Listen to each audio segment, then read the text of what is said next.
Fala pessoal, tudo bem? Sejam bem-vindos a mais um vídeo aqui do nosso canal, em especial hoje mais um podcast que nós chamamos de Arquivos de Psicologia. No episódio de hoje nós vamos conversar com uma pessoa que é super envolvida, super importante na logoterapia brasileira. Eu e a Camila estamos aqui para conversar com o Dr. Ivo Studart. Oi pessoal, tudo bom? Prazer, uma grande alegria, uma honra estar aqui participando desse podcast tão importante para a logoterapia brasileira. Então, primeiramente, a gente te agradece por estar aqui com a gente. Para quem não sabe, o Ivo veio de Fortaleza e ele está aqui em São Paulo especialmente para gravar um módulo do MBA em Logoterapia e Desenvolvimento Humano aqui do Instituto.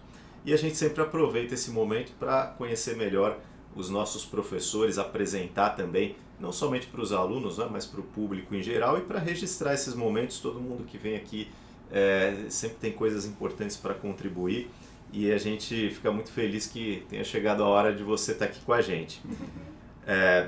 Para começo de conversa, a gente gostaria que você falasse um pouco da sua formação intelectual, né? Como que foi essa escolha aí pela psicologia, a sua trajetória, por que caminhos que você passou e o estado atual, né? Até onde você chegou presentemente em termos aí de jornada acadêmica.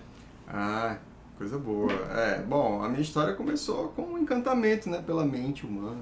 Então, assim, desde os 15 anos, assim, eu já li alguma coisa de Freud, tá? Achava uma coisa assim, e sei lá, me chamava muita atenção esses segredos, a coisa do mistério também, né, envolvendo aqui a consciência, a natureza humana, isso tudo sempre me fascinou, né.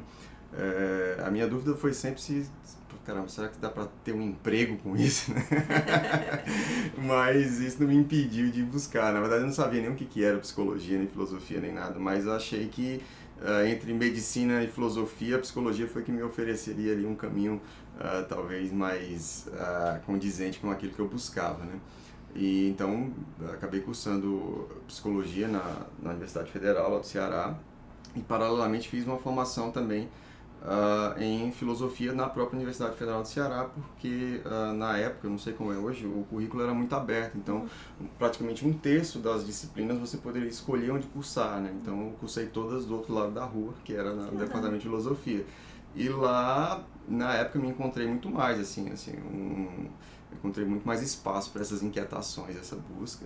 E depois de me graduar em psicologia, busquei lá o mestrado e o doutorado também no mesmo departamento, mas buscando aí também trazer a coisa da logoterapia sempre junto, né? Acho que a logoterapia eu descobri na metade do meu curso, psicologia, e eu vi ali uma síntese bem interessante entre todas essas inquietações filosóficas e também, ao mesmo tempo, paralelamente, vamos dizer assim, um acolhimento científico também dessa busca, né, dessas inquietações. Então eu disse, bom, aqui tem uma síntese legal daquilo que eu procuro na minha vida, ou seja, antes de tudo foi uma busca pessoal mesmo, então busquei estudar isso no âmbito da filosofia, que eu acho que oferecia mais espaço, mais ar para respirar ali, todas aquelas... Tem certas perguntas que na ciência você não pode fazer, né, mas a filosofia é um campo aberto para acolher tudo isso. Então acabei me direcionando para lá, né, fui muito acolhido pela minha orientadora, a professora Maria Aparecida de Paiva Montenegro, que era uma grande, que também era psicóloga, mas doutora em filosofia, e assim, acolheu com muita generosidade essa minha ousadia de, na época, né, 2007, pesquisar Viktor Frankl, que principalmente no âmbito da filosofia ainda era muito desconhecido, né? Então acabou que eu fui seguindo por aí, e hoje em dia eu trabalho, sou psicólogo no Instituto Federal, atualmente estou seguido por outro órgão, mas paralelamente eu tenho esse trabalho de lecionar sobre logoterapia, alguns assuntos afins, né? E a minha trajetória resumidamente seria essa, né? E agradecendo, aproveitando para também reiterar aqui os meus agradecimentos por participar hoje aqui com vocês. Você falou uma coisa do seu interesse e tal, é quase que vamos dizer, uma reprodução do que era o interesse de muitas pessoas quando a psicologia surge enquanto ciência. Sim. Então, a gente tinha basicamente 3 categorias, né, no início da psicologia. Não existia psicólogo, né, obviamente, mas ou você tinha um filósofo, ou você tinha um médico, ou você tinha um teólogo. Eram os três que se tornavam psicólogos, mais predominantemente acho que o médico e o filósofo. Então, em vários dos autores aí importantes da psicologia, a gente vê essa formação filosófica, né, na base, no Freud, no Binswanger, no Boss, no Frankl, no Jung. Era quase que automático, assim, né, esse interesse. Mas parece que mais recentemente, não sei você na sua graduação, a Camila provavelmente foi muito parecido comigo. Aliás, você teve o interesse à parte, né? Você foi o que você pôde escolher, você colocou filosofia, mas não eram obrigatórias. Do que era currículo obrigatório, eu tive 2 disciplinas de filosofia em 5 anos de curso. E hoje eu vejo assim, quando eu lecionei tinha uma disciplina de filosofia na graduação inteira, no currículo ali da faculdade. Parece que a noção da importância dessas 2 coisas meio que vai se perdendo assim na psicologia contemporânea. Existe muito uma tendência a se aproximar mais da medicina e se distanciar da filosofia. Se você enxerga esse cenário também e a sua opinião sobre isso. Eu partilho assim, dessa impressão. Eu estava até me lembrando de você falando isso, apareceu para mim no Instagram, propaganda de uma faculdade de psicologia lá em Fortaleza, dizendo assim, né, cursos, corpo docente formados de médicos e psicólogos, como se isso fosse algo que viesse a dar um peso critério, maior, um peso maior, a publicidade da coisa, a atratividade. Não, vocês vão aprender psicologia com médicos. Não, cara, você tem que aprender psicologia com psicólogos. É isso que inclusive está na nossa lei, né, dos anos 60. Tem que ser revisada, espero que seja algum dia.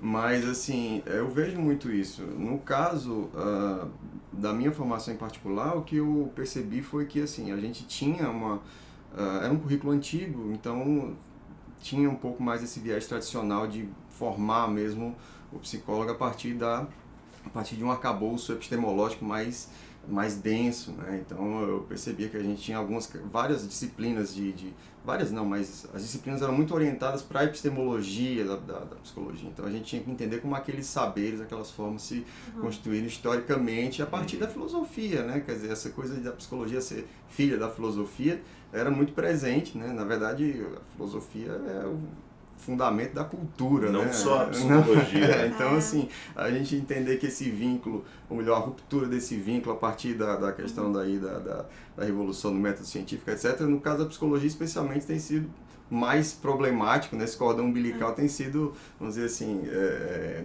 a ruptura com isso tem sido mais complexa do que com as outras ciências aí, né? Então, assim, é algo importante a gente saber até o porquê disso, né? Porque, assim, a ciência não vai dar as últimas, não vai dar as respostas que, vamos dizer assim, a gente, de repente, os buscadores aí, como a gente está falando, vão necessariamente querer, né? Então, eu acho que tinha na minha época, esse cuidado, mas por conta de uma especificidade do corpo docente na época, né? Não por conta da montagem das disciplinas, que eu acho que na época era bem interessante, acabou que a gente não via tanto, assim, não era algo, a gente sabia que era importante, todo mundo valorizava a filosofia, era uma coisa que eu sentia isso, né? Eu sentia, não, olha, para você, até em termos de status, assim, intelectualmente falando, o pessoal, não, olha, você tem que entender isso aqui, a abordagem, alguma coisa, mas você tem que saber, antes de tudo, qual é, vamos dizer assim, a tradição filosófica a qual ela se afilia antes, para você ter propriedade para falar sobre isso, né? Então, desde os behavioristas até os psicanalistas, etc., todo mundo buscava ter essa compreensão anterior dos fundamentos epistemológicos daquela abordagem. O que é algo que hoje eu não percebo muito, assim, não vejo muita nitidez acontecendo, né? Então eu acho que de certa forma partilho dessa impressão. O que o estudante de psicologia ou psicólogo pode fazer, então, já que a graduação, o contexto não está oferecendo? Que dica que você dá assim, para quem gosta do assunto e tal, para poder complementar a formação? Pois é interessante. Eu tive assim uma certa, não sei explicar, mas deixa eu ver aqui. Eu tive uma certa facilidade nesse sentido, porque eu, escolhendo o Frankl ou a logoterapia como abordagem, você acaba querendo não estudando as duas coisas. Você vê que o Frankl tinha uma certa erudição filosófica, até por formação também. Então isso facilitava, você buscar as referências, então os problemas filosóficos que importavam ali para a construção da logoterapia, todos eles estavam ali implícitos, então sempre tinha alguma citação, aí você ia buscar paralelamente, etc. Mas assim, hoje em dia, nessa era de YouTube, informação, etc., tem a possibilidade de uma pessoa cursar, fazer, não uma graduação, etc., mas tem vários cursos específicos para pessoas que têm mais interesse na área de psicologia, mas nessa ligação, né? Então, acho que é uma coisa boa, acho que é uma bibliografia também interessante, básica em filosofia também é importante. Os livros introdutórios de filosofia, eu acredito que sejam um caminho inicial, mas se você entender quais são os problemas que importam, né, de onde é que veio essa coisa de alma, psique, o problema mente e corpo, filosofia da mente é algo fundamental para os psicólogos, né? Então, eu acho que são temas mais caros ao próprio ofício mesmo do psicólogo, né? Então, tem onde buscar hoje em dia mais do que nunca, né? Na época que eu estava estudando era uma coisa mais complicada, a gente tinha livraria, a internet começando. Hoje em dia está mais fácil, assim, tá mais fácil buscar referências, né? Sim, e com relação à logoterapia que você mencionou, você disse que logo na metade, mais ou menos, ali da graduação, você teve contato e começou a se interessar. Isso fazia parte do currículo? Isso foi uma coisa que você descobriu estudando à parte? Como que foi essa história?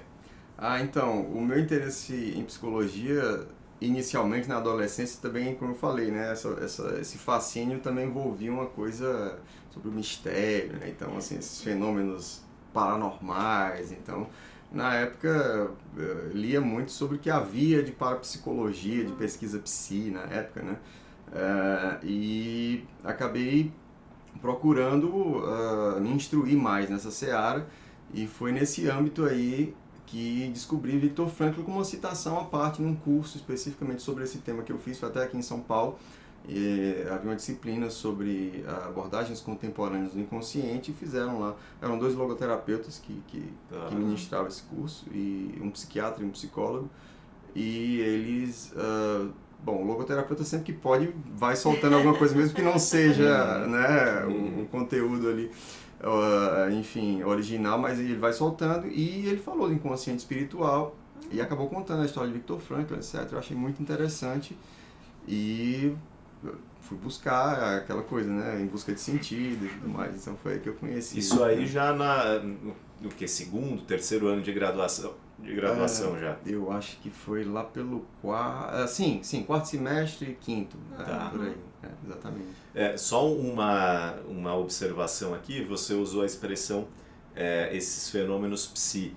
É legal explicar isso daí para o pessoal, porque muita gente nem tem noção dessa área da psicologia, que um dia foi chamada de parapsicologia, né? O termo está em desuso, assim. Metapsíquica lá atrás. Lá atrás, e que muita gente nem acha que é uma área propriamente dita da psicologia. E a gente usa esse termo hoje. Sim. Psi, ao contrário do que... Tá tão na moda falar em psi no Instagram, né? Psi fulano, psi... Só que dentro da psicologia o termo psi tem uma conotação muito específica, né?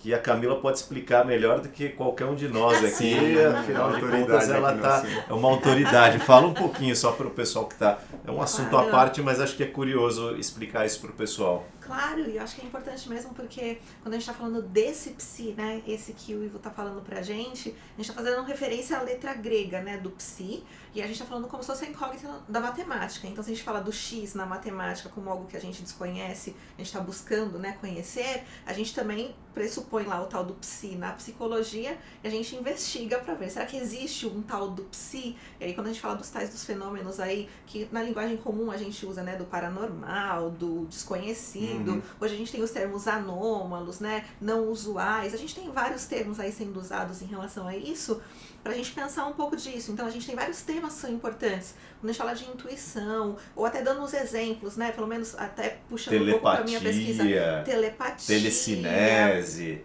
todas essas questões aí, sonhos premonitórios, enfim, uma série de estudos aí que estão sendo feitos em relação a isso. Incorporações, a gente mediunidade, tudo isso daí. A gente entra nos fenômenos religiosos que, assim, eu sempre digo que são um campo vasto. No Brasil a gente tem um campo vasto disso nas religiões, e acho que o curioso é exatamente isso que o Alberto estava falando e que o Ivo falou, né, que na psicologia a gente tem sim uma área estudando isso de forma muito criteriosa, muito rígida. A gente já falou aqui em outros momentos, em outros podcasts inclusive, da importância da gente estudar o que a gente quiser, desde que a gente siga o método, desde que a gente se coloque no método científico. Então a gente pode estudar essas experiências, que são experiências muito esquisitas às vezes, né, que os relatos às vezes são muito interessantes, e o que a gente vê enquanto dados, inclusive, é que são muito frequentes na população brasileira, as pessoas relatam muito isso pra gente, mas no escopo científico a gente tem algumas questões aí importantes, a gente vai tentar ler a partir disso.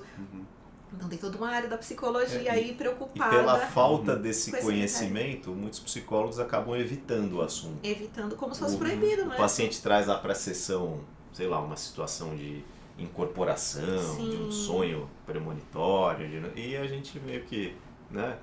Isso aqui você conversa lá na sua igreja, você conversa, mas a gente tem recurso na psicologia para isso, né?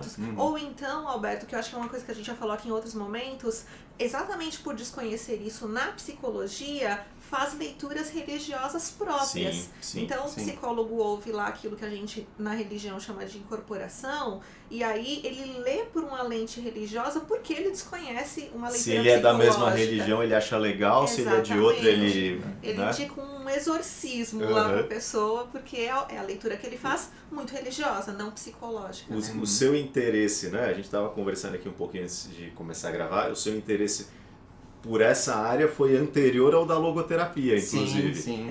E uma curiosidade que você mencionou aqui, eu quero que você conte um pouco essa história. Você foi até aluno do Padre Quevedo, né? Nessa sua busca e tal. Então, como é que foi isso daí? Então, eu tinha uma grande admiração pela figura do Você conheceu pelos livros, você viu na televisão alguma vez, o primeiro contato, assim? Eu acho que, assim, o meu primeiro contato com a psicologia, entre aspas, foi com os livros dele, né? Então, adolescente eu lia lá os livros do que é parapsicologia, A Face Oculta da Mente, esses clássicos aí. Claro que, assim, na época, assim uma formação específica para saber ali fazer uma triagem do que realmente a gente podia aproveitar em termos de, vamos dizer assim, conteúdo científico e conteúdo apologético, né? É uma questão que... Mas isso eu acho que não diminui assim, a importância da figura do Padre Quevedo. Eu acho que foi um grande intelectual, uma pessoa devotíssima, assim, ainda que tenha esses problemas no que diz respeito à construção do próprio conhecimento, né? Mas uma figura super erudita, uma pessoa de grande coração, faleceu há alguns anos, né? Mas, assim, foi o meu primeiro contato, né? Então, assim, a própria questão do inconsciente, se você leva, que foi a primeira coisa que me atraiu na psicologia, lendo, sei lá, coisas muito superficiais sobre Freud, já traz essa coisa do mistério, esse fascínio. Então, você colocar o inconsciente nessa jogada dos fenômenos psi, né, que tem tudo a ver, está na centralidade de todos esses fenômenos, então já, vamos dizer assim, eleva isso a escala ainda maior, né? Caramba, o inconsciente ainda, teoricamente, né, tem essas outras propriedades, né? Então isso me fascinava bastante. E fui aluno dele aqui em São Paulo, em 2004. Saiu lá de Fortaleza e veio aqui estudar com ele. Passei 2 semanas estudando aqui com ele e a equipe dele, né? Na época era o Centro Latino-Americano de Parapsicologia. E lá, professores excelentes, teólogos, psiquiatras, psicólogos, inclusive foi por isso que lá também conheci a logoterapia, né? Acabou que os psiquiatra e o psicólogo da equipe eram logoterapeutas, né? Então, mas o meu fascínio veio daí também, veio muito por conta dessa questão sei lá, dos mistérios do inconsciente, etc. E é legal citar isso daí, porque a gente, acho que vive num contexto, no Brasil em geral, a gente não preserva muito as memórias, né? E o Padre Quevedo, ele acabou se tornando conhecido por um lado meio folclórico, né? Porque a televisão usou ali das iniciativas dele, muitas vezes, para fazer ali programas sensacionalistas. E depois, né, isso na época não existia meme ainda, né? Mas depois, ainda, vez ou outra, a gente tem memes, né? Baseado nisso e tal.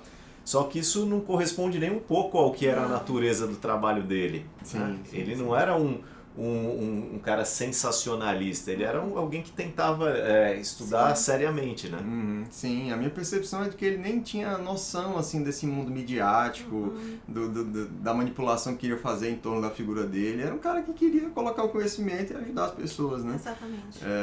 A maneira dele e tudo ajudou muita gente. O centro na época tinha um serviço de psicologia e psiquiatria que ajudou muita gente, inclusive acolhendo esses fênomenos que muitas das vezes não tinham lugar nas clínicas, nos consultórios, né?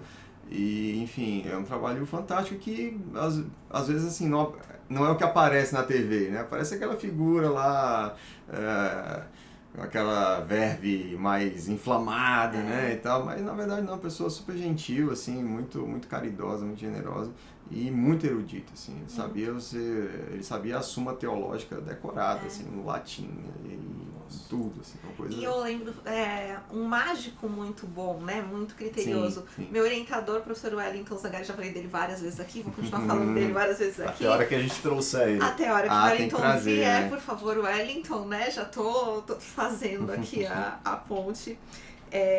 O Wellington contava que ele já tinha ganhado alguns campeonatos de memória, porque ele tinha uma memória absurda. Sim. Então ele decorava sei lá quantos baralhos, né? Enfim, inúmeras cartas lá. E ele dizia na ordem, porque as questões mnemônicas eram muito, muito, muito ativadas nele. Então eu também, eu venho da geração que eu conheci o Padre Quevedo pela TV, né? Eu fui dessas da TV. A gente é da mesma geração. Pois é, e conheci o Padre Quevedo, né, o erudito e tal, depois de conhecer um pouco do acervo e tal, dessa aproximação, e sabendo dessas questões dele, desses critérios, né, critérios em conhecer os fenômenos, em conhecer a literatura, vendo lá as obras. Então a gente vê um pouco do acervo, quem tem a oportunidade de conhecer, o pessoal aqui de São Paulo vai ter a oportunidade de conhecer lá na USP muito em breve sobre isso. Você vê as anotações dele, você vê os fichamentos que ele ia fazendo e tá tudo lá. E a gente fica imaginando mesmo isso, né? Não tive a oportunidade de conhecê-lo em vida aqui pessoalmente, mas você vê os critérios, assim, o rigor que ele tinha com tudo isso e essa democratização do conhecimento, que eu acho que é uma coisa muito importante, né? Um papel importante. Essa área, você seguiu estudando de alguma forma ou acabou ficando lá atrás e a logoterapia ocupou o lugar, ou são interesses paralelos? Olha, eu tenho até saudade dessa época, assim, porque eu parei, assim, não faz muito tempo que eu não leio nada sobre isso, assim, mas esse fascínio eu ainda tenho, assim, mas eu acho que a logoterapia depois acabou ocupando o centro ali das minhas atenções, das minhas, enfim, ocupações de pesquisa, de leitura, né? Então, mas eu ainda tenho muito interesse. Depois vou até conversar mais com a Camila para aprender mais. E participar em algum momento aqui com a gente, né? Dos eventos e tal, do laboratório, que a Camila é uma das coordenadoras ali. Ia ser muito legal. Legal. E aí entrou a logoterapia. A gente conversou uma outra ocasião numa live e você falou de uma influência muito importante de um professor seu na universidade, e agora eu não estou me lembrando o nome dele, uma pessoa que faleceu até há pouco tempo e que foi alguém importante na psicologia, assim, não me lembro se é na Gestalt, em alguma o Afonso Fonseca, sim. E que foi, eu lembro que você ter falado na live como uma das referências, assim, não de logoterapia propriamente dita, mas de psicologia, de mundo acadêmico. Se você puder contar um pouco dessa história aqui para o pessoal. Sim. O Afonso Fonseca, ele foi assim, um dos marcos da divulgação do pensamento humanístico existencial ali no Nordeste, né? Então, é uma figura quase que mitológica. Ele deu formações durante décadas, né? Então, era professor da Federal, no Ceará? Ele é de Alagoas. Se Alagoas. eu não me engano, exatamente, de Alagoas, mas ele era assim, ele não era ligado à academia, e fazia formações itinerantes, assim, ele saía, as pessoas organizavam os cursos para ele vir, né? Então ele dava uma formação ali de 2 anos e tal, muito com a pegada dele, do que ele viu, né? Que ele entendia, gostava muito de filosofia, né? Mas ele teve uma formação muito curioso, na verdade ele fez psicologia e medicina e largou medicina, se eu não me engano, no último ano para se dedicar só à psicologia, e ele trabalhou com Carl Rogers, né? Eles têm até um livro juntos e tal, e também o pessoal da Gestalt terapia, enfim, ele acabou criando uma versão própria dele, né? Da Gestalt, da CP e tal. Então, o que a gente fazia era uma formação afonciana, por assim dizer. Era muito pessoal a visão dele e muito genial também, do meu ponto de vista, né? Então, a minha primeira aproximação, assim, um pouco mais de profundidade no que diz respeito à tradição humanista, né, na psicologia, foi com Afonso Fonseca. Realmente uma figura muito importante, uma pessoa muito querida e um sujeito genial, realmente, assim. Então, ainda que, assim, a gente tem que fazer a ressalva de que ele não ensinava pra gente o Pearls ou o Rogers, ele ensinava a visão dele. Sim. E era muito marcado ali tinha um peso nietzschiano muito forte. Então, para ele, Nietzsche e Buber, ele fazia conciliações assim que a gente... Impressionante. Era uma coisa, né? A princípio pode até... Nossa, mas... Como assim, né? Como assim? Juntar Mas esses dois. Mas isso é que é genial, né? Ele, entender a visão dele sobre isso no processo terapêutico, né? Então, foram 2 anos ali de muita aprendizagem. Você fez a formação dele? Fiz a formação, durante a graduação, né? Porque, infelizmente, na minha época na UFC, assim, a gente estava com um déficit ali de professores na área humanista, né? Uhum. Então, a nossa formação dentro da universidade não foi muito boa, né? Uhum.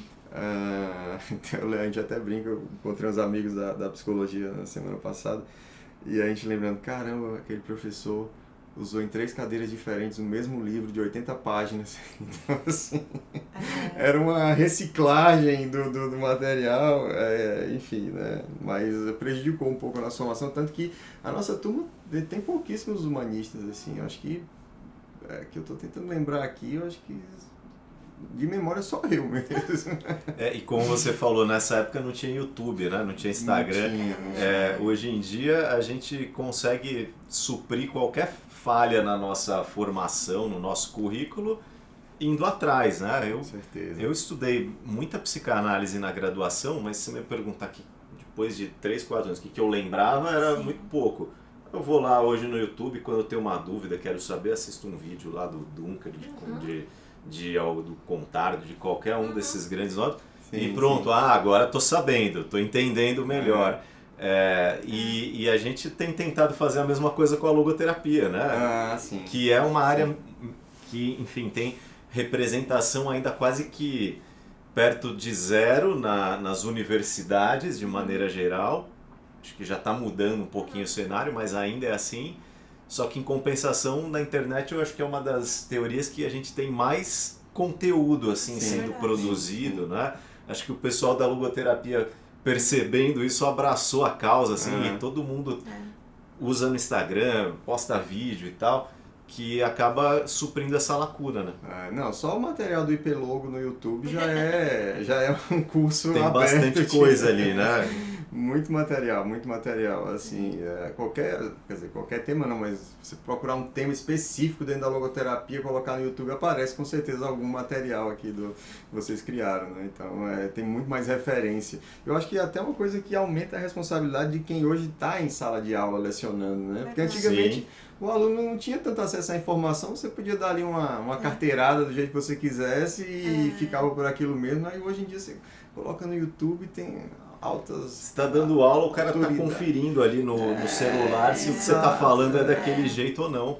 Você pode ver, sei lá, entrevistas com o próprio Heidegger na internet, palestras do Jung, Frankl. Então, Do Freud tem, se eu não me engano, um áudio dele. Acho que não tem... Tem aquele videozinho que é sem fala, né? Sim. Ainda na época do cinema sem fala. Ele lá em Londres já, né? Com a família, o cachorro, não sei o que, bem velhinho.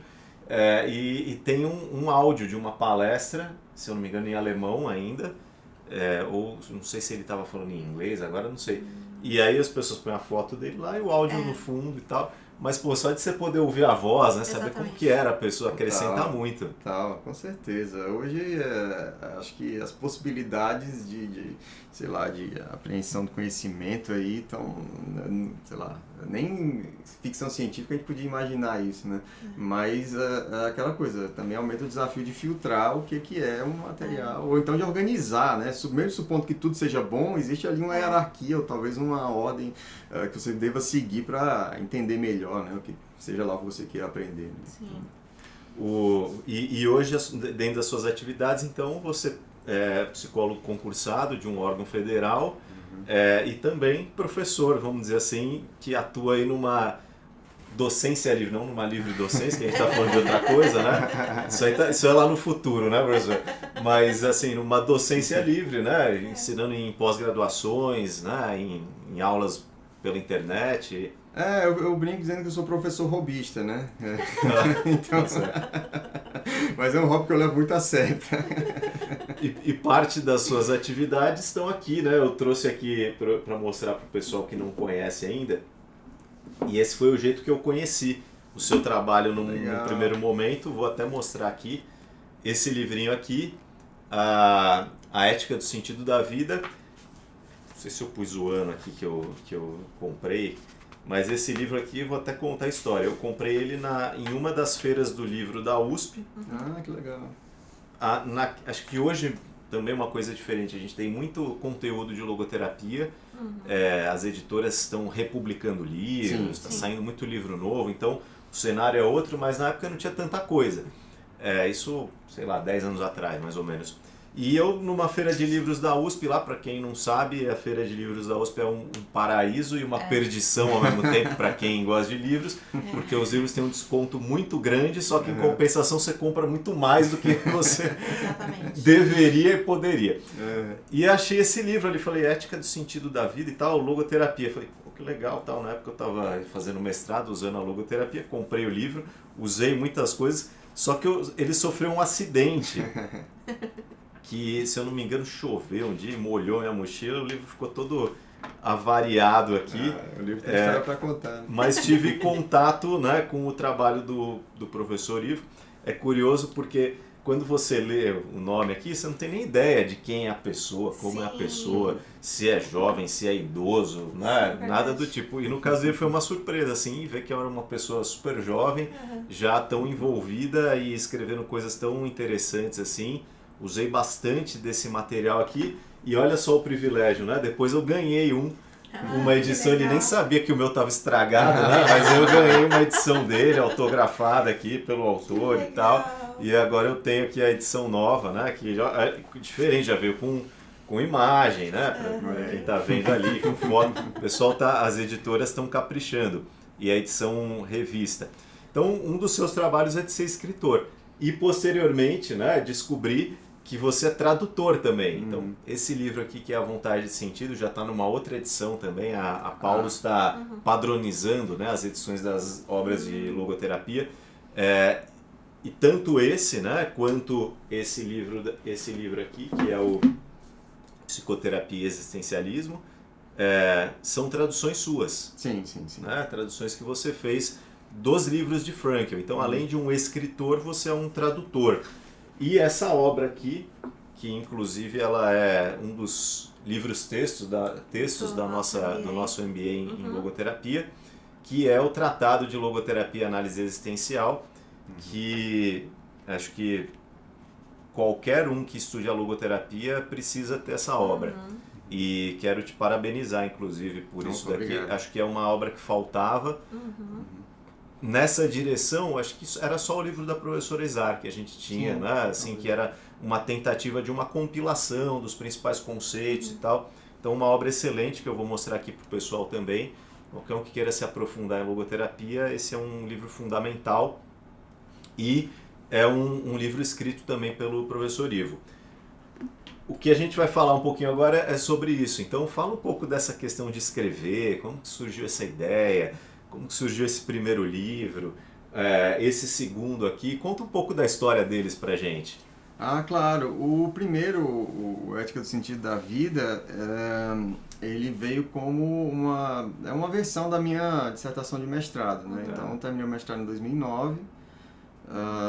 E aí, assim, não sabia muito bem se eu queria ainda estudar logoterapia. Eu fiquei num momento assim que eu disse, não sei se eu quero investir mais na psicologia ou se eu procuro, sei lá, outro caminho, outro direcionamento. Mas eu pensei, poxa, esse trabalho talvez mereça que alguém, né, ter acesso, aumentar o acesso aí das pessoas. Então eu pensei vou oferecer para algumas editoras e tal. Eu tive uma grata surpresa, que a Ideias e Letras comprou a ideia na mesma hora, assim. Publicou alguns anos depois, mas eles foram muito atenciosos, muito generosos com a ideia de publicar um livro. Eles já tinham um livro de Frankl publicado há muito tempo, que era No Sentido para a Vida, né? Psicoterapia e Humanismo. Psicoterapia e Humanismo. Vou mostrar para o pessoal também. Cadê? Ele é um livro super importante. Pega, também, por favor. E eu acho que... E na época quem ainda... não conhece, né?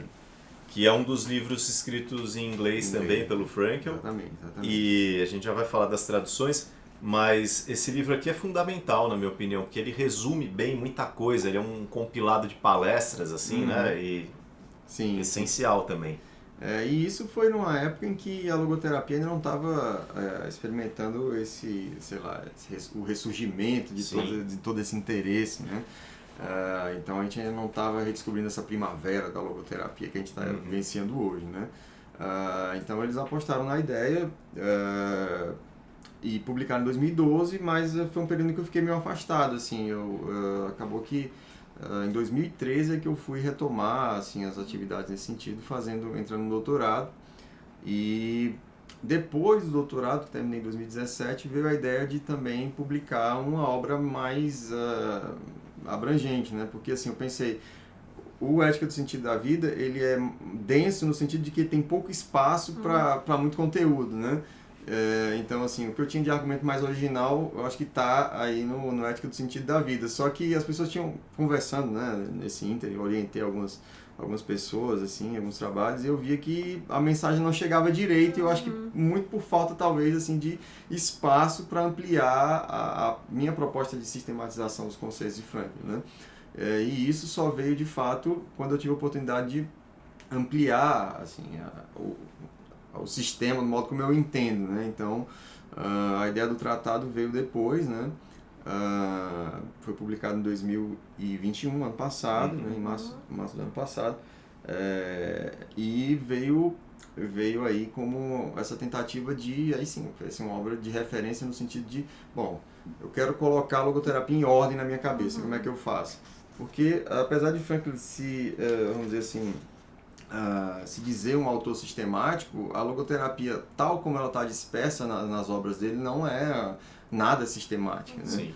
Então, a ideia foi de traçar ali vamos dizer assim, um mapa, né? Um tratado exatamente por isso, né? Ele tem uma construção, um cuidado com os conceitos e uma interpretação desses conceitos dentro de um sistema, né? Então, a ideia foi de entender a logoterapia a partir de 3 macro-temas, né? De 3 grandes macro-temas que se exigem reciprocamente. Você não entende um sem o outro, né? E de alguma maneira um pressupõe o outro, até o último momento seria um momento teológico da obra, né? Então não é uma obra especificamente de logoterapia, mas no sentido clínico aplicado da coisa. É uma obra que esmiuça ali, ou tenta, né, esmiuçar, elucidar a totalidade do pensamento de Frankl, né? Claro que isso é uma ambição inexequível numa obra de menos, sei lá, quase 400 páginas, né?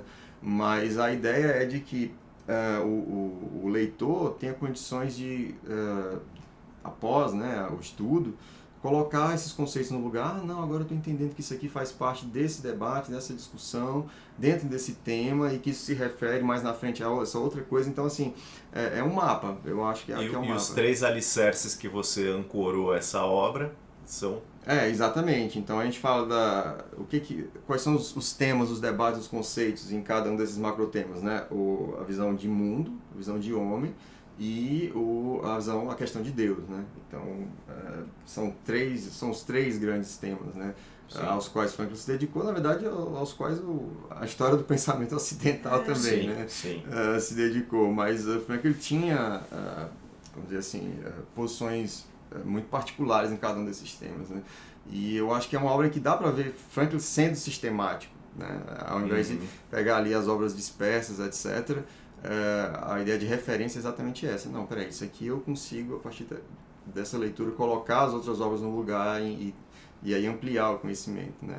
Eu diria que ele é um livro-texto, assim, né? Como a gente tem aí o os livros-textos na psicologia, todas as áreas, né? Sempre tem um livro-texto ali de psicologia do desenvolvimento, de psicologia organizacional, que é uma sistematização dos conceitos principais, né? A partir de várias referências, e o tratado eu entendo dessa forma. Ele já tem projetos de ser traduzido para outros idiomas? Seria um sonho, né? No momento ainda não pesquisei nada a respeito, mas é um projeto. Porque, na minha opinião, é só questão das pessoas conhecerem, porque uma vez que conhecerem, né? Mesmo em outros idiomas, a gente não encontra trabalhos que são voltados assim para sistematizar a logoterapia dessa forma, né? É um desafio, inclusive, sistematizar. Na formação fundamental, você está comentando aqui, a minha ideia foi mais ou menos essa também. Estruturar em 3 módulos que servissem como de tudo que eu fui pensando de logoterapia, na minha cabeça era assim, se eu fosse começar a estudar isso do zero, qual seria uma forma que eu acho que seria mais didática e organizada? E é bem parecido também, porque a gente tem são 3 módulos também, a parte introdutória o contexto, né, de onde vem a história e tal. A segunda parte são os conceitos fundamentais e a terceira parte é a psicopatologia e técnicas. Né? A gente dividiu ali. Mas lógico, falta muita coisa. Não tem como, né? Para você fazer um livro ou um curso que abranja tudo, dá para se fazer uma graduação em logoterapia, na minha opinião. Não só um curso livre ou uma pós, né? Você ficar 5 anos lá estudando, tem assunto, né? E para escrever também, não tenho a menor dúvida que a partir desse tratado aqui, você saiu com a ideia para mais, sei lá, 3 ou 4 volumes, né, do mesmo assunto. Sim, a ideia falta, aliás, a ideia tem, né? O que falta é a disposição, mas eu vou encontrá-la no caminho, com certeza. E fora isso, as traduções, né? Como que é essa história das traduções, né? Alguém pediu para você que teve a ideia, fala um pouquinho sobre isso. Não, eu nunca, assim, eu não tinha traduzido nada na minha vida, basicamente... A ideia da vontade de sentido veio na escrita da minha dissertação, né, entre 2007 e 2009. Então, eu encontrei muitas respostas no A Vontade de Sentido, na versão original, né, que, vamos dizer assim, me afligiu muito, né, cara, mas aí lá encontrei muitas dessas respostas e eu disse, poxa, mas esse livro seria fundamental de existir em português. E eu já estava traduzindo algumas coisas para a dissertação, né.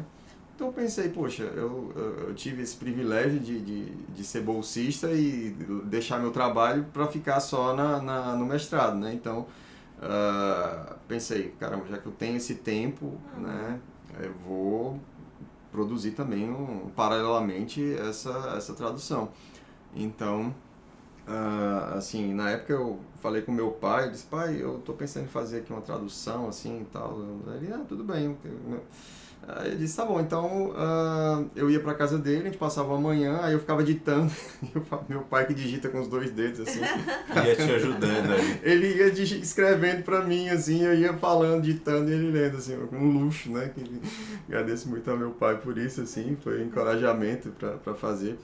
E depois a Paulus também se interessou imediatamente. Assim, você ofereceu, você mandou lá um e-mail, arrumou, tem uma tradução aqui.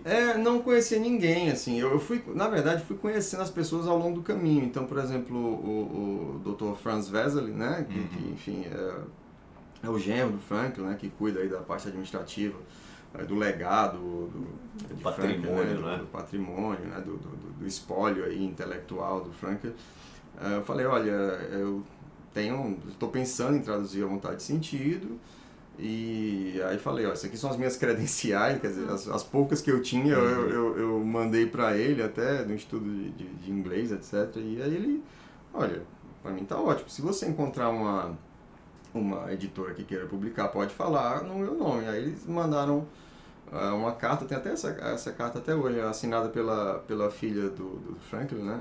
Dizendo, olha, a gente autoriza o Instituto Pereira a falar em nome aqui do Instituto com as editoras, mas nem precisei muito, porque a Paulus, que já tinha obras, né, na época sobre logoterapia, ela já também comprou a ideia tranquilamente, assim, então foi um processo bem fácil. Porque, na verdade, as pessoas... Eu imaginava que ia ter mais dificuldade por conta de que a logoterapia não está como está hoje, né? Sim, então, sim. assim, eu acho que antes da Paulus eu só ofereci para uma ou duas editoras, eles disseram, não, olha, no momento a gente não tem interesse. Mas a Paulus, não, já tem uma coleção específica, né? Então vamos investir nisso. E aí acabou dando certo, mas eu não tinha experiência nenhuma, assim, mandava e-mail, esperava o que ia acontecer. Então foi uma coisa totalmente amadora, assim. E o segundo, aí já foi num outro momento, assim, o Psicoterapia e Existencialismo. Foi. Quando eu terminei, assim, o tratado, e ele estava em vias de publicação, eu pensei... na verdade, quando eu terminei o tratado, não, quando eu terminei o doutorado, né, eu pensei, cara, eu já tinha começado a traduzir alguns trechos do Psicoterapia e Existencialismo, já tinha utilizado até na dissertação também, mas eu pensei, poxa, mas essa é outra obra que é muito interessante, porque o Frankl, quando ele começou a falar para o público americano, ele mudou um pouco a didática dele, assim, então ele passou a ser mais sistemático, ele passou, e tem um conteúdo muito oralizado, no sentido de que isso aqui tudo, o conteúdo, os capítulos, a maior parte veio de palestras. Aulas, né, que ele dava, os então, cursos que ele ia lá em Harvard, Stanford. Então, ele tinha um esforço para se fazer entender um público que tinha um temperamento intelectual diferente do europeu. E isso, ao menos na minha visão, favorecia muito a compreensão. Né? Então, Sim, caramba, isso aqui é muito valioso. Né? Então, pensei, vou fazer também aqui na minha metodologia uma página por dia, uma hora ela vai sair. Né? E então, aqui nesse livro, Psicoterapia e Existencialismo, eu tive mais tempo para também ir comentando, né? Então, um livro comentado, tem, acho que, sei lá, mais tem as de notas. 40 ou 50, não sei direito, mas tem várias notas, dezenas de notas de rodapé, de notas do tradutor, né? Então, e também é um livro que teve, é bom também dizer, assim, o luxo de ter sido revisado pela professora Heloísa Reis Marino, né? Então, acho que o leitor vai ter a oportunidade de, ao menos... ter acesso ali à letra de Frankl, espero eu, da maneira mais fiel possível, né? E não sou eu dizendo, mas a professora Heloísa revisou, então se você não confia em mim, confie nela. E você falou uma coisa que é muito verdadeira, e acho que a maior evidência disso, né, para os nossos colegas que estão assistindo aqui e que já leram alguma coisa de logoterapia, vão entender claramente o que eu estou falando. Se você pega, por exemplo, o livro Teoria e Terapia das Neuroses, que também era um curso, mas era um curso que era ministrado na Universidade de Viena, né, para aquele público, num momento anterior, e você pega, por exemplo, Psicoterapia e Existencialismo ou A Vontade de Sentido, que foram conteúdos criados para um público norte-americano, é radicalmente diferente. Sim. Né? Eu acho que a gente é mais acostumado a entender esse modelo americano. Sim. Então, a gente tem mais facilidade em ler e entender esses livros do que, por exemplo, Teoria e Terapia das Neuroses. Com certeza. E isso você pensando naquela... assim, antes, pré-1980, né? Entre aspas, né? Bem entre aspas, unificação da psiquiatria pela psiquiatria americana com DSM, etc. Então, a psiquiatria europeia era muito diferente da americana, né? Então eu acho que a edição americana do Teoria e Terapia das Neuroses, aliás, isso é até uma coisa que a gente tentou trazer aqui na época que estava saindo a tradução pela Realizações, conversando com o Franz Wesely, né? Porque a tradução americana, o professor James Dubois, ele teve o cuidado ele fez um prefácio enorme primeiro, né? Uma introdução enorme ali. É um outro livro. É um outro livro fundamental também. Exatamente. Enfim, ele buscou trazer a realidade daquele texto como um clássico, mas para o contexto da psiquiatria ou da psicopatologia como ela é hoje, né? Então ele teve o trabalho de fazer ali algumas reflexões sobre o DSM-4, que era o vigente na época, né? Essa tradução, se não me engano, é 2004, e também pontuações ao longo da obra que favoreciam muito a compreensão, né? Então a gente tentou, quer dizer, a gente não, né? Mas o Franz Wesely, ele disse que teve esse cuidado de incorporar, ao menos sugerir a incorporação desse prefácio, das notas, etc. Mas a editora, pelo que eu entendi, né, preferiu publicá-lo como um clássico, como original, né? Então, enfim, com a linguagem realmente da época. o que por um lado preserva, né, a autenticidade daquele momento, mas por outro lado inaugura também um desafio para os estudantes. Exige, né, do estudante uma contextualização que ele vai ter que fazer sozinho. Mas esse texto ele existe em português também, não é? Essa introdução.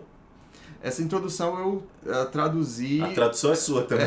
Na verdade, assim... Mais uma, tá vendo? Eu já li a tradução, não sabia que era sua. Eu acho que ela circulou, mas na verdade... Ela circula por aí, nos PDFs aí, não autorizados, ela circula. Exato, pois é. Na verdade, o ideal seria que ela fosse publicada realmente, sim. Né? Mas o contexto disso aí, na verdade, até para explicar para a audiência aqui, eu dava 4 módulos de logoterapia numa especialização na Faculdade Católica de Fortaleza, que já tem uma especialização lá desde 2015, tempo, se não me engano. Né? Então é bastante tradicional. E o último desses módulos dizia respeito a aplicações na saúde, etc. Lá não é um curso específico para psicólogos ou psiquiatras, né? Então é um curso aberto, mas tinha módulos ao final do curso mais voltados à prática, né? Então psicólogos e psiquiatras poderiam fazer voltados a esses módulos à área da saúde e os alunos de outras graduações poderiam fazer voltados à educação, gestão, etc. Então, nesse último módulo eu falava da psicopatologia frankliana, da teoria clínica, do pensamento clínico de Frankl. E eu pensei, bom, pessoal, eu vou fazer aqui essa tradução. Na verdade, a tradução, inicialmente quem fez foi minha esposa, e aí depois eu fui revisando, né? Na verdade, não é minha a tradução. Então, só dando os devidos créditos, Julie Scott. Dando os créditos a quem merece.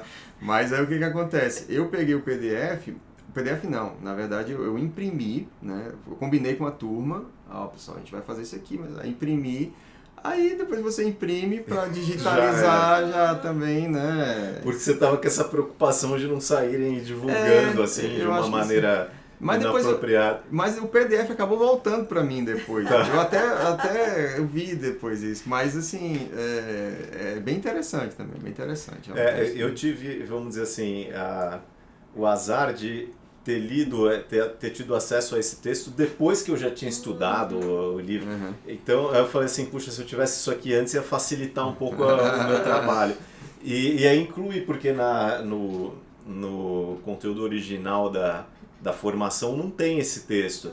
Aí eu incluí depois nas aulas ao vivo que a gente faz ali de atualização, tem umas 3 ou 4 aulas que é o complemento, vamos dizer assim, sim, que acho que é fundamental. Qualquer pessoa que queira entender a parte clínica, a parte psicopatológica do Frankl, não é só o Teoria e Terapia das Neuroses, tem que ler esse texto também, sim. Porque ele situa bem a coisa. Com certeza. E algumas histórias, como a que você estava contando aqui, que no livro A Vontade de Sentido, quando você foi ver, apesar de todas as revisões, uma partezinha, por exemplo, tem um erro que não é nem na tradução, é, sei lá, na edição, na montagem, né? Pode ter sido, exato. Acontece, né? Até depois que publica, eu fico com receio de ler a obra publicada, né? Porque, por exemplo, a primeira edição do Ética do Sentido da Vida teve muitos problemas, assim, com revisão, etc.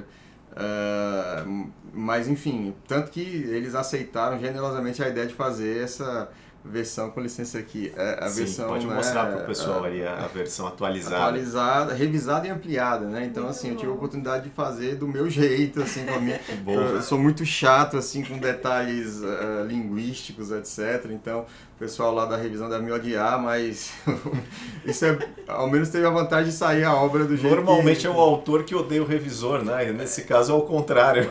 Pois é, exatamente. Então, talvez seja recíproco, não sei. Mas eles me deram, assim, foram super legais comigo, assim, a editora fantástica. Aliás, é um catálogo filosófico, sociológico. Eu estou vendo aqui várias obras aqui na biblioteca do Alberto. Sim, a Ideias e Letras tem muito livro legal na área de filosofia, de religião e filosofia, sim. Ciência e religião, para qualquer um que tem interesse nessa área. E eu vou mostrar para o pessoal aqui, então, só para vocês entenderem. Tem aquele famoso ditado, né? Não o do Tutu, que o Tutu tem o famoso ditado dele também, mas tem o famoso ditado que diz tradutore traditore, né? Mais ou menos isso, né? Porque é uma brincadeira com o desafio que é traduzir, porque você vai lá, traduz e não sei o quê, Só que ainda mais se a pessoa não é da área que ela está traduzindo, Sim. o risco dela cometer um erro é muito grande. E o Ivo estava mostrando aqui pra gente um detalhe que faz toda a diferença, né? Por exemplo, na página 124 aqui do A Vontade de Sentido, tem uma frase que diz assim: não há, com H, crença em Deus, em um Deus único, mas mais do que isso, a consciência da unidade.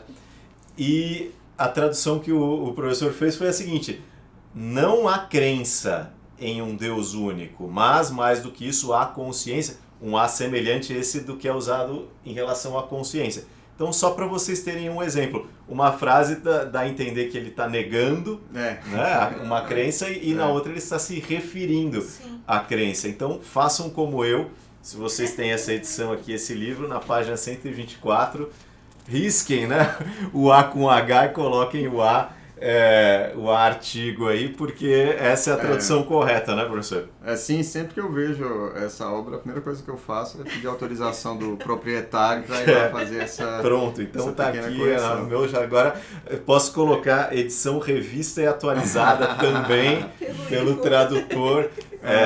E faça isso no seu também, viu, pessoal? Agora eu acho, só uma ressalva aqui, a edição com a capa nova já tem corrigiu? Já está corrigida, eu tenho impressão. Eu não tenho essa daí ainda, a editora Paulo, se quiser mandar um pra gente aqui, a gente agradece. Eu também gostaria. E divulga, né, e tal, não tem problema nenhum.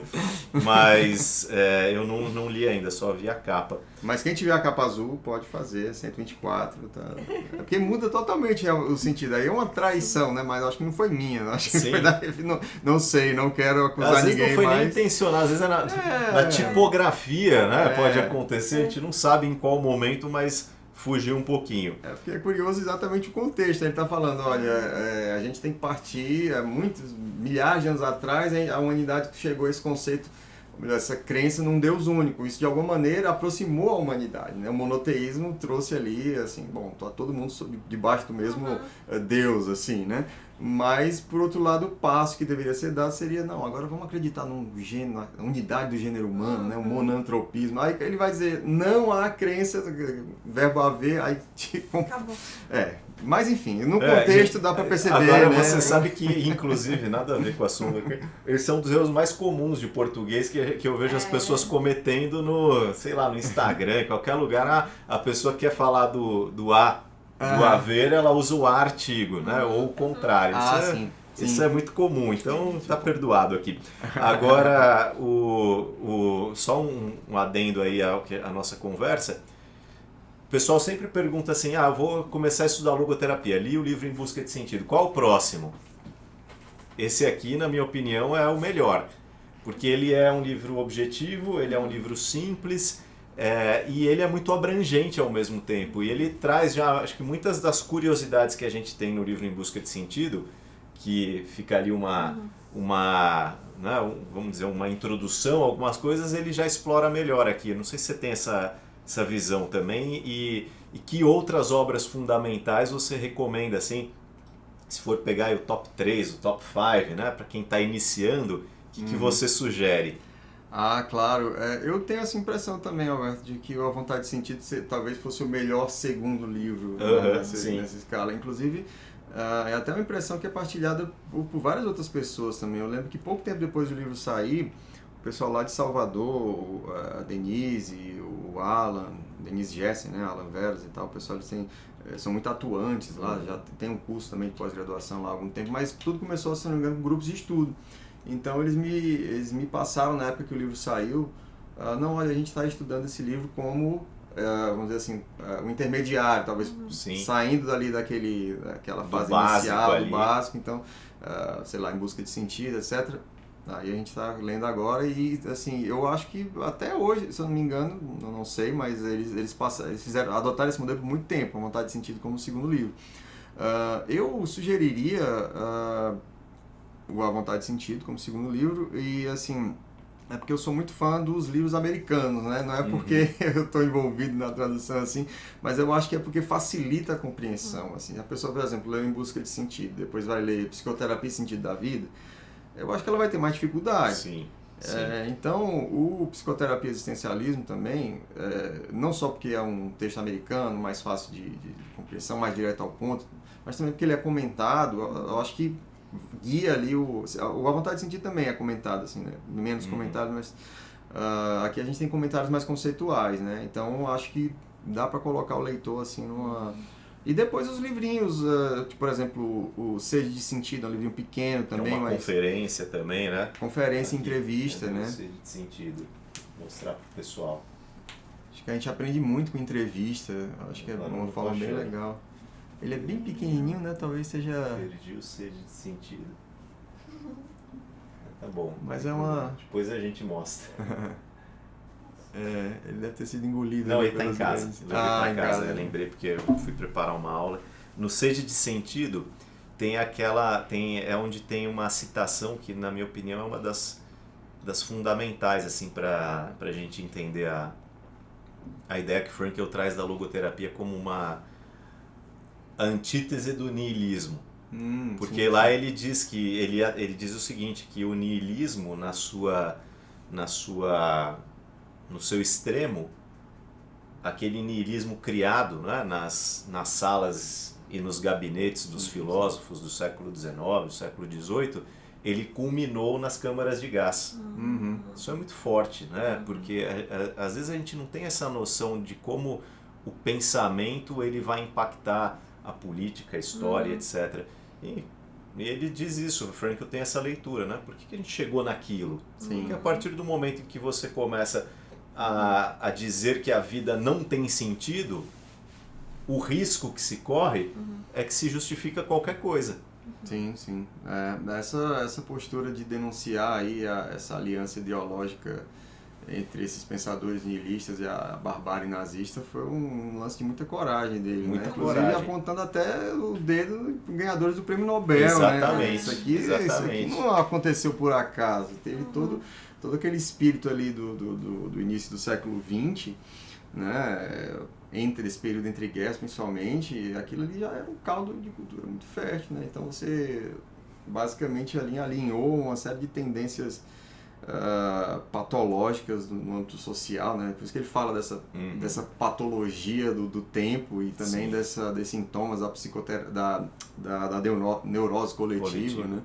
Então aquilo ali tudo o niilismo está sustentando todos esses 4 sintomas fundamentais, né? Sim. Então você vai deixando a vida, você entrega a sua liberdade na mão de um dirigente, você faz o que todo mundo faz, vive só o dia, esquece o amanhã. Exatamente. Então é complicadíssimo, né? E o Frankl fez disso uma bandeira, realmente. A sociedade também adoece, né? Claro que no sentido paraclínico, mas ela adoece também. Então cuidar disso também é uma tarefa, né, que ele viu para a logoterapia. É uma das 5 áreas de indicação da logoterapia, né? A prevenção desses, vamos dizer assim, desses fenômenos aí sociológicos, né? Que ele diz, olha, o sonho do Frankl é o seguinte, olha, diz ele, né? Tem até a citação específica, está no meu Instagram também, quem quiser depois dar uma olhada. Mas ele diz assim, o meu sonho é que de alguma maneira a psicoterapia possa prevenir algo como um campo de concentração no futuro. Né? Então, para ele, a vocação da logoterapia não era só para o consultório dos hospitais, mas também de criar uma sociedade mais saudável, né? Nesse ponto de vista, com mais sentido. Né? E ele, de fato, ele aponta o dedo ali de uma maneira muito clara e em alguns textos, até alguns vídeos que a gente encontra aí na internet, de uma forma bem combativa, assim, né? Bem assim, apaixonada nessa defesa que ele faz e que às vezes falta essa relação de causa e efeito entre as coisas. Às vezes o estudante da filosofia e da psicologia não faz, né? Desse impacto. E na questão do nazismo, inclusive, no beber, né, de algumas fontes, assim, literalmente, não só como uma influência, né, mas de fato, né, se tomar alguns filósofos ali como base, né, e isso é muito relevante nos dias de hoje, porque o uso político das ideologias, ele continua acontecendo. Sim, né? sim. Ele ainda é presente. E nisso eu quero até aproveitar e entrar um pouco nesse aspecto, porque você tem um texto muito legal que é sobre a questão política, sim. em Viktor Frankl. E a gente vive num tempo muito louco assim no Brasil, porque sempre que entra no tema política, as pessoas parecem que saem da casinha do debate de ideias e já ficam ali inflamadas, né? Vira aquela coisa. E acho que com relação à logoterapia, o que eu tenho visto? Uma apropriação em alguns níveis das pessoas associando uma série de coisas. Então, Frankl fala de valores. E aí a pessoa já faz a associação. Ele era conservador. Né? Ele fala do perigo da perda das tradições, etc. Então ele era um pensador conservador. Frankl fala de religiosidade. Né? Da importância da religiosidade. Aí as pessoas automaticamente falam, tá vendo? Então ele era uma pessoa ali mais conservadora ainda, né? do viés. E aí chegam à seguinte conclusão: a logoterapia ela é a representação na psicologia da religiosidade do conservadorismo. Não sei se você já viu isso. Para completar, alguns autores conservadores eles fazem muita referência à logoterapia, né? O próprio Olavo de Carvalho é alguém que falou bem da logoterapia e tal, leu Frankl e etc. E é um autor de referência para os conservadores brasileiros, né? Não no mundo, mas no Brasil ele é uma referência. Como é que você vê esse cenário, né? Primeiramente? Segundo, dá para falar isso, que a logoterapia ela é uma corrente conservadora? O pessoal está exagerando um pouco. Fala o que você pensa sobre isso.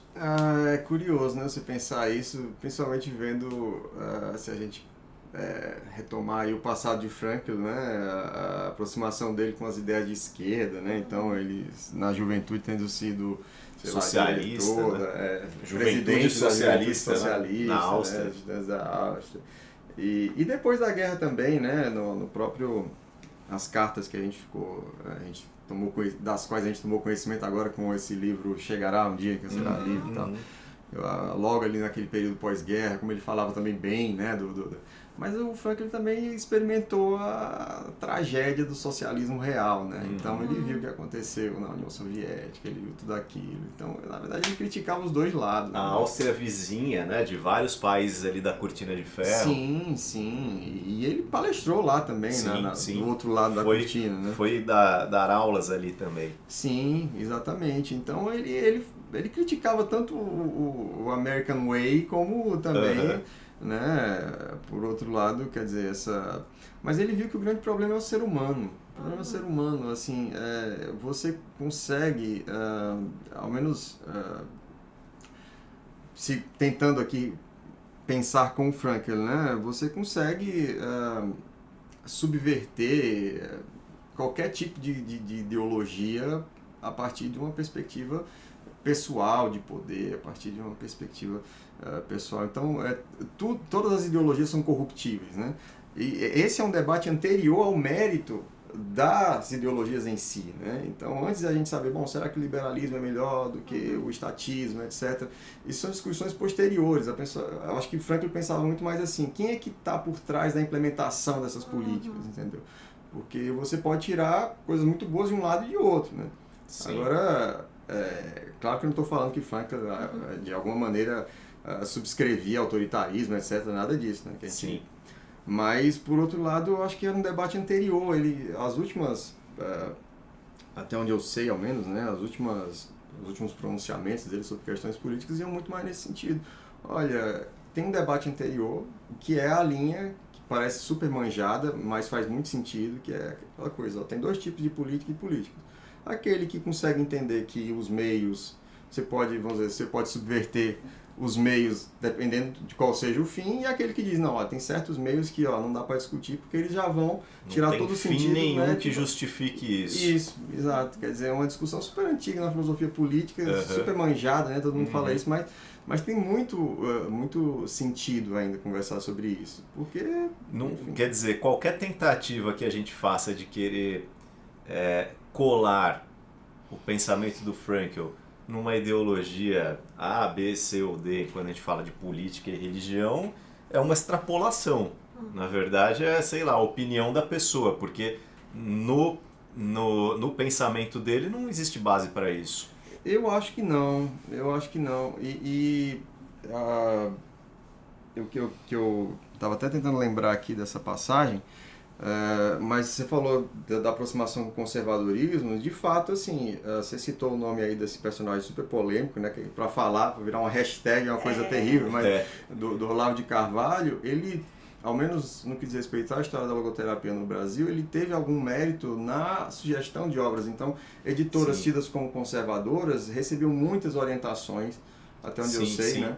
De publicações dele. E dos alunos dele também, né? Que ele falava e tal. Então a gente vê que Viktor Frankl está na boca de muitas pessoas que têm essa tendência que eu, assim, particularmente não subscrevo, mas respeito aí quem aprecia, mas claramente não é o meu caso. Mas sobre essa questão de colocar ele na caixinha do conservadorismo, não que eu acho o conservadorismo, eu acho assim, o clássico, né? Eu acho que tem muito mérito, assim, ideias excelentes, assim, do meu ponto de vista. Mas aí que tá, falar da questão dos valores. O Frankl, ele fala, entre aspas, bem dos valores, no sentido de que eles transmitem ali a cristalização de experiências de sentido que ficaram consolidadas ao longo da nossa evolução como sociedade. Transversalmente, horizontalmente, entre as pessoas através do tempo. Exatamente. Só que ele é mais, vamos dizer assim, ele é menos conservador, talvez entre aspas, mais revolucionário, quando ele diz, olha, se a gente acordar amanhã, todos os livros e toda a nossa memória de sociabilidade for apagada, a gente ainda vai ter o sentido como guia. E o sentido é o que, vamos dizer assim, no longo termo, é o que geram os valores, né? Então, tá bom, os valores são legais e tal, mas se eles não tiverem aí, os sentidos, assim, nada contra os valores, mas tudo a favor do sentido. Né? Sim, ele tem essa condição de produzir novos valores, e na medida em que o sentido muda, os próprios valores podem mudar também, né? Ele não vê esses valores como imutáveis. E tem uma confusão que o pessoal faz, é que quando você toma ali a noção de valores de criação, valores de experiência e valores de atitude, confundir isso com valores morais. São coisas diferentes que ele está falando, né? Sim, com certeza. Até porque o sentido, ele não... É isso que eu acho, entre aspas, né? Bem entre aspas, não no sentido político da coisa, mas é revolucionário, porque o sentido não tem nenhuma relação de necessidade com os valores, né? É por isso que ele entende que, no final das contas, o curso da humanidade, não que isso seja automático, mas a tendência é de que os valores, eles evoluam, né? Então, eles deem conta da experiência, mais ou menos, de guiar mais ou menos a experiência atual. Mas sobre a questão que você colocou agora Peraí, agora me deu um bug aqui. Dos valores, dessa apropriação que fazem da logoterapia. Sim. É porque Frankl fala de valores de sentido, valores, né, criativos, atitude, etc. Mas, na verdade, ele não usa o termo sentido, porque sentido ele só pode falar numa situação concreta. Então, na verdade, no fundo, ele está falando de tipos de sentido, que só podem ser entendidos a partir de categorias de valores. Então, um valor de atitude... qual é um tipo de sentido que eu realizo no âmbito dos valores de atitude? Não sei lá, a pessoa num leito de morte, ou então não precisa ser tão dramático assim, mas qualquer coisa que você não, qualquer realidade que você não consiga sofrimento aí que você seja obrigado a encarar. Claro, os exemplos extremos são mais eloquentes, mas é claro, qualquer tipo de imposição do destino assim, mais dramático, você não consegue influenciar com a sua liberdade, você pode oferecer ali, você pode realizar sentido nesse âmbito dos valores de atitude. Né? Então não são valores morais nessa coisa. Né? Isso o pessoal confunde realmente. Moralidade. E no que diz respeito especificamente ao Olavo de Carvalho, para mim, embora ele tenha esse lado, né, muito importante em termos de divulgar a logoterapia, ele comete um erro fundamental porque ele apresenta a logoterapia como uma teoria mística, uma psicologia mística. Então, em um dos seus textos, ele fala da logoterapia, e que é um erro comum, inclusive, né? Tem outros autores que fazem isso. Sei lá por que razão, não consegui rastrear ainda de onde surgiu isso, mas já li em alguns autores eles fazendo essa associação do Viktor Frankl como se ele fosse um representante de uma psicologia mística. E isso aí é problemático também, porque ele o próprio Frankl fez um esforço tão grande, né, o tempo todo para posicionar a logoterapia distante disso, como uma teoria que ele queria que fosse científica na sua essência, lutando para ser científica, defendendo que se fizessem estudos, né, inclusive estatísticos, etc. Essa moda aí da psicologia baseada em evidência. O Frankl, antes disso surgir, ele se preocupava muito e valorizava e citava, sempre que alguém fazia um estudo, criava um instrumento e analisava estatisticamente a logoterapia, ele fazia questão de mostrar isso e tal. A gente vê ele nessa tendência já, e aí quando você coloca ele como um autor místico, você joga tudo isso por água abaixo, né?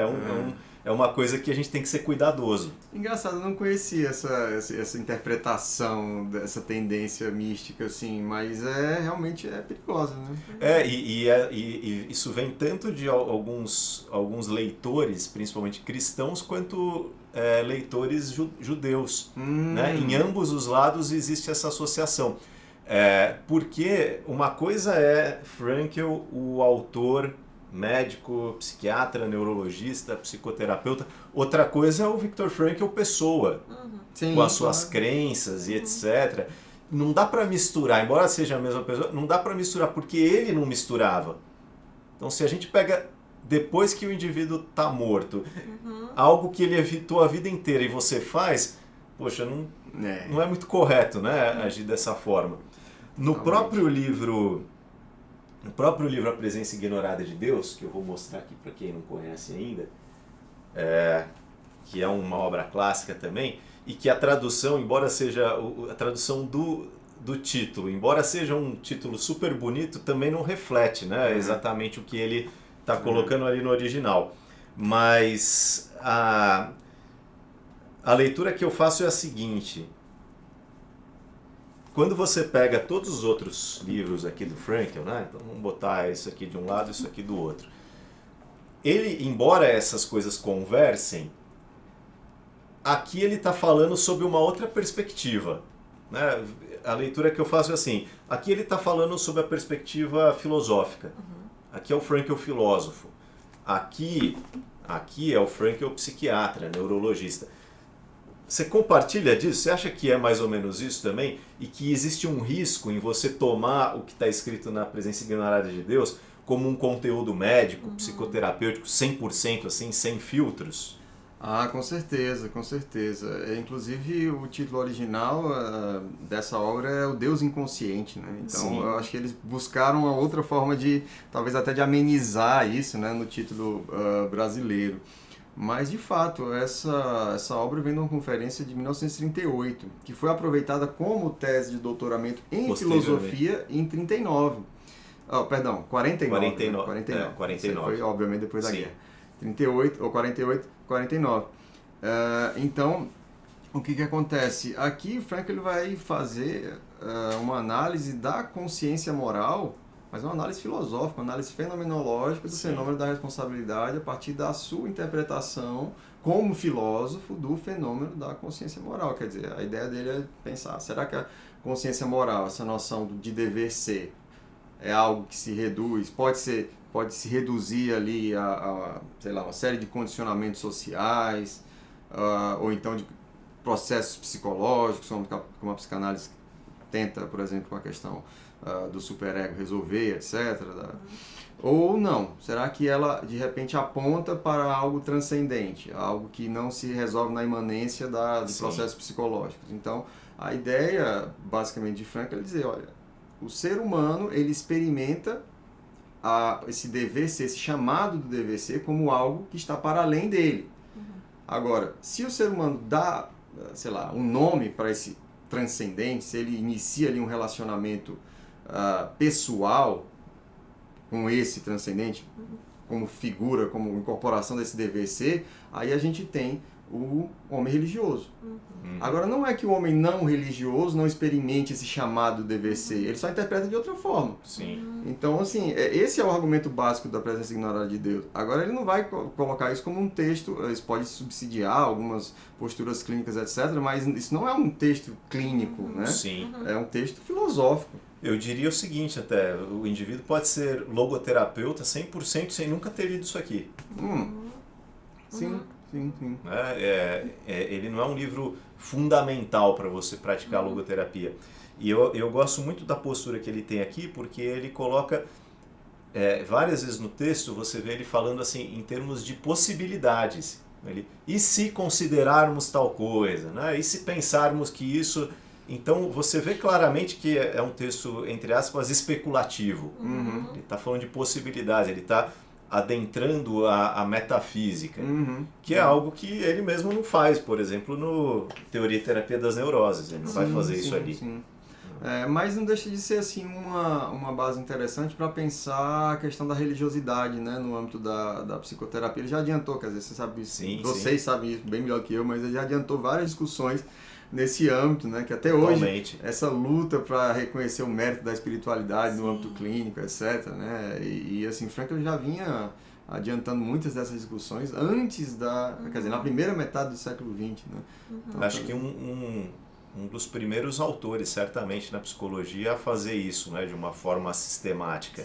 Eu acho que para mim, são duas das grandes contribuições do Frankl, assim como a gente pensa no Freud.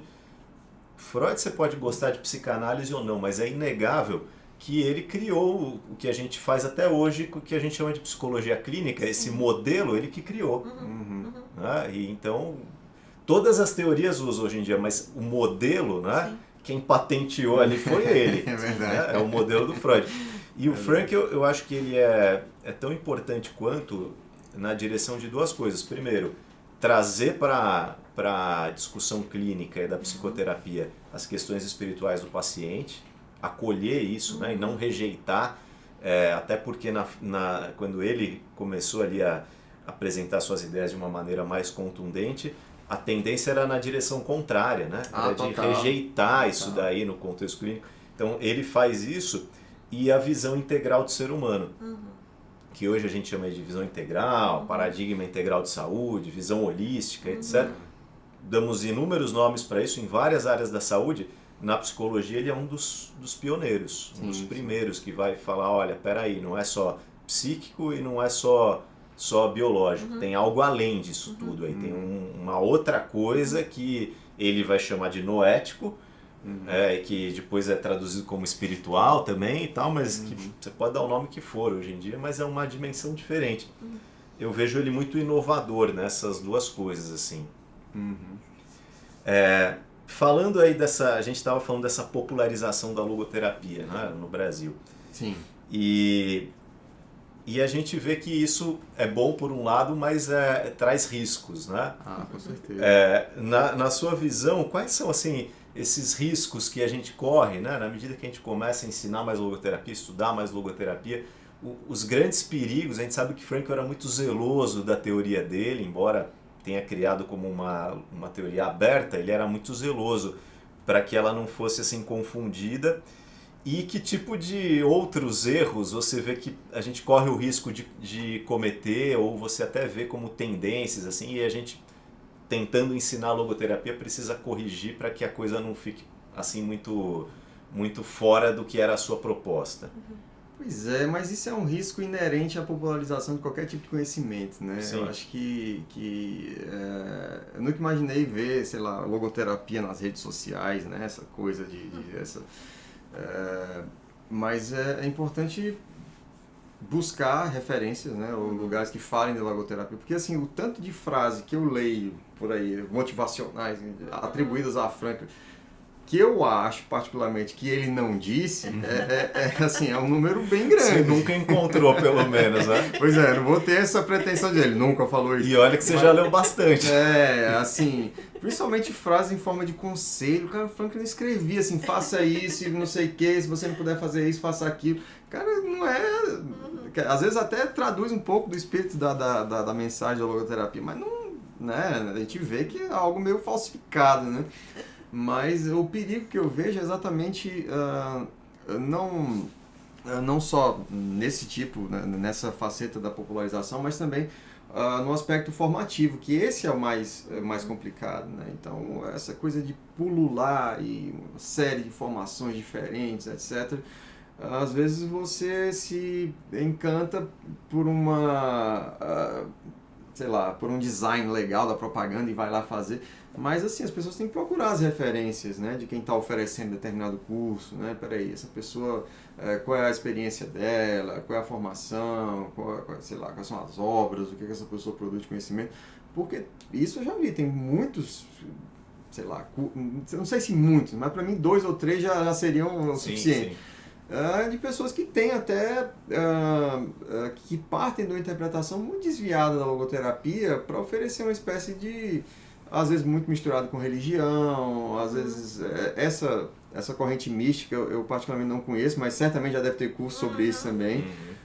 Então assim, eu acho que o interessado tem que ficar muito atento, né, para buscar referências, e antes de tudo buscar o próprio Frankl, ler as obras do Frankl, né? Eu acho que isso é o fundamental. O próprio Frankl dizia, olha, o meu trabalho aqui foi basicamente deixar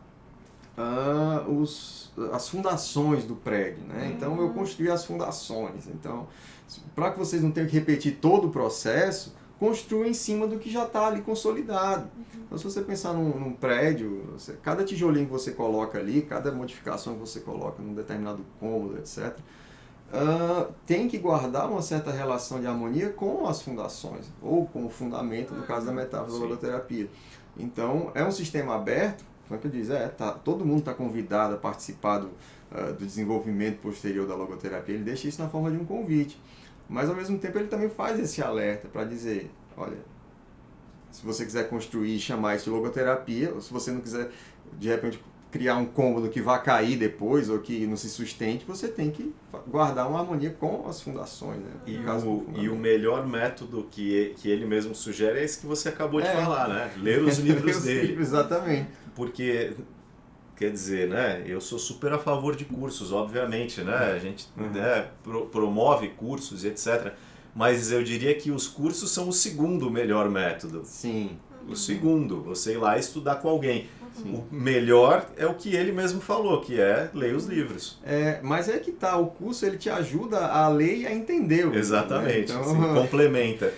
Então, assim, a ideia de um bom curso, né, seria exatamente de guardar essa harmonia com a literatura, com a letra do autor e com os comentadores consagrados, né? Então, assim, e te poupa o trabalho, né, de você ter que fazer tudo isso sozinho, né? Claro. Alguém tá lá sendo um interlocutor para você. E é difícil você entender qualquer abordagem, né? Mas a logoterapia também, você entender assim, na leitura crua, assim, sem orientação, é complicado, né? Sim. Complicado. Então, assim, eu gosto até do nome da formação inicial, que se chama formação fundamental, né? Mas é porque remete, ao menos, né, fundamentos, né? Você está vendo ali. Eu coloquei esse nome porque eu fiz uma analogia com ensino fundamental.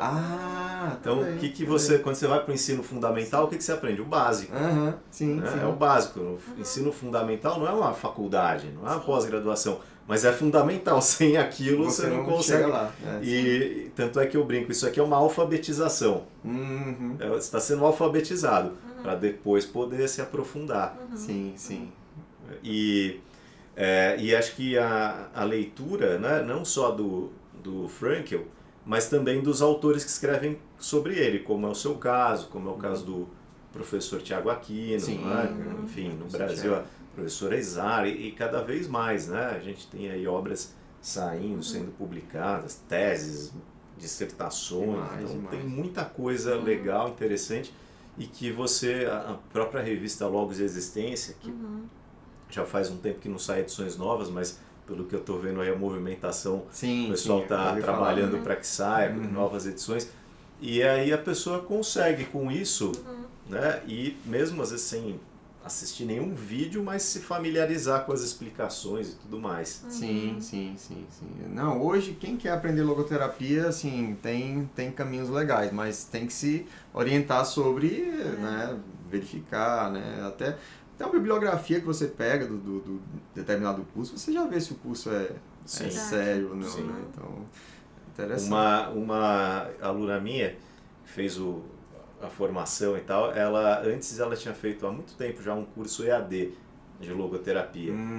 E era um curso que eu falei, mas e aí o que tem, né? Ela veio me mostrar. Era só uma apostila, praticamente não tinha nenhuma aula assim falada, e a pessoa meio que estudava aquela apostila e tal. né, tudo bem, é uma forma de você ir adquirindo um pouquinho mais de conhecimento. Tudo acho que soma no final das contas. Sim.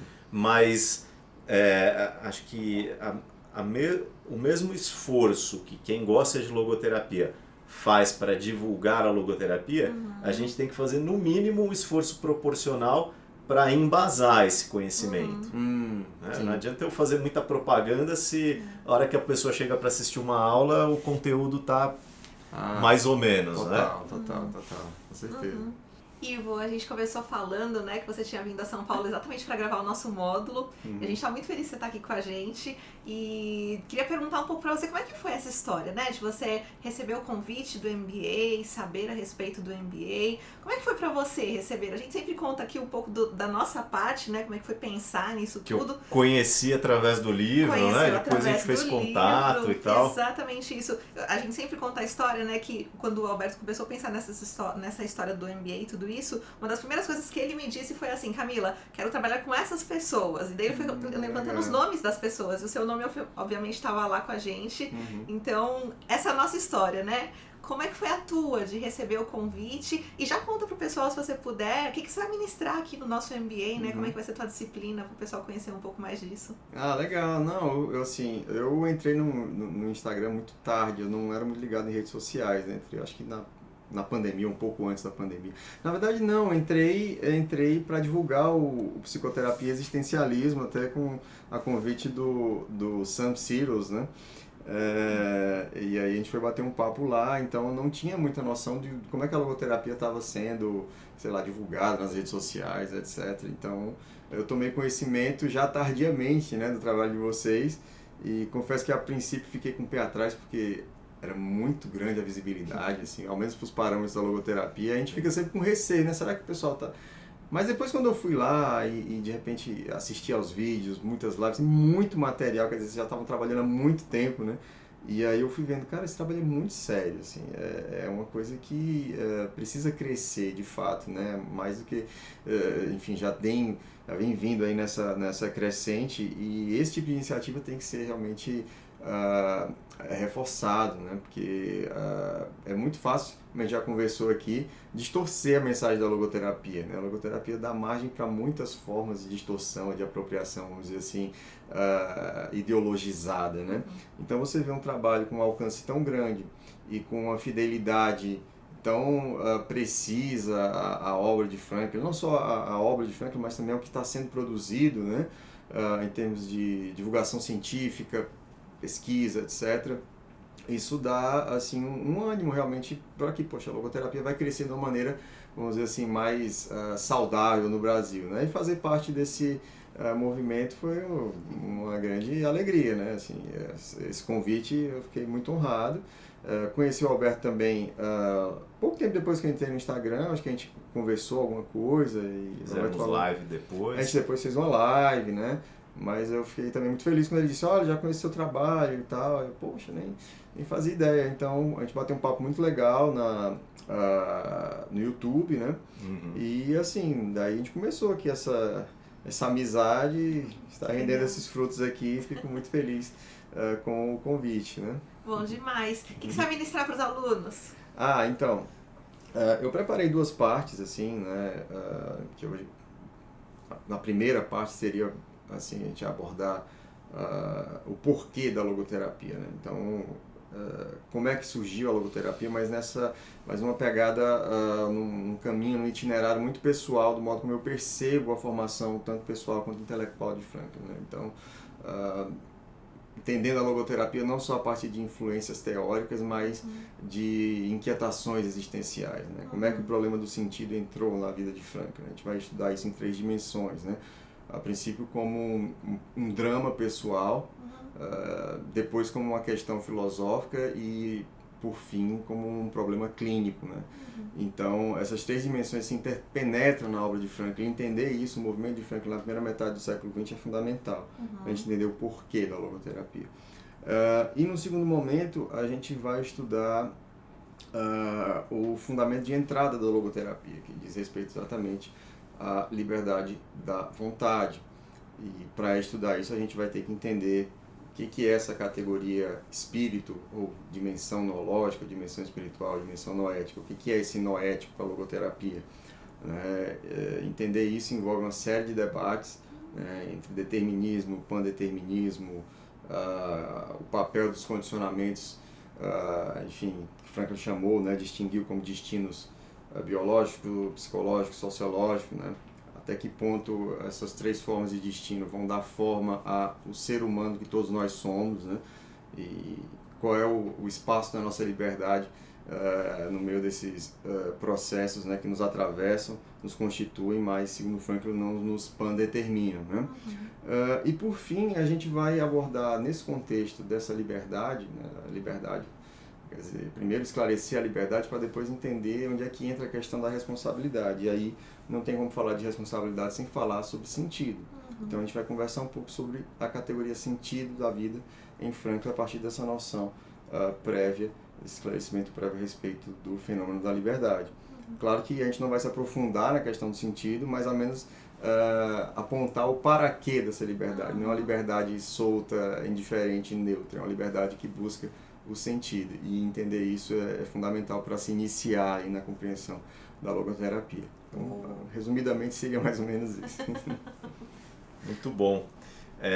Eu quero agradecer ao Ivo por estar aqui com a gente. A gente está encerrando agora o nosso podcast e dizer para vocês que estão aí assistindo também, deixa aqui o seu comentário, o que você achou dessa entrevista, se você já conhecia o professor Ivo, se já leu algum dos livros dele, e também qual a percepção que você tem aí desse cenário da logoterapia, dessa teoria, você que está chegando aqui no nosso canal, a gente quer saber o que você pensa. Aproveito e peço para você se inscrever aqui no canal também, para ficar sabendo de todas as atualizações, e vou falar para você também deixar o seu like aqui no nosso vídeo, porque isso ajuda a gente a ter mais visualizações, mais engajamento, e compartilhar isso com seus colegas, com seus amigos, qualquer pessoa que você sabe que tem interesse na logoterapia, que quer aprender mais. Com certeza essa conversa aqui vai acrescentar muito. Um abraço para vocês, valeu pessoal! Então é isso, pessoal, tchau, um abraço, aproveito para convidá-los todos a me seguir também no Instagram, no @estudo de psicologia, a gente se vê lá, trocar ideias, divulgar aí eventos, então a gente se vê por lá, um abraço. Prazer, pessoal, estar aqui mais uma vez, essa conversa foi muito bacana, e bora para a próxima.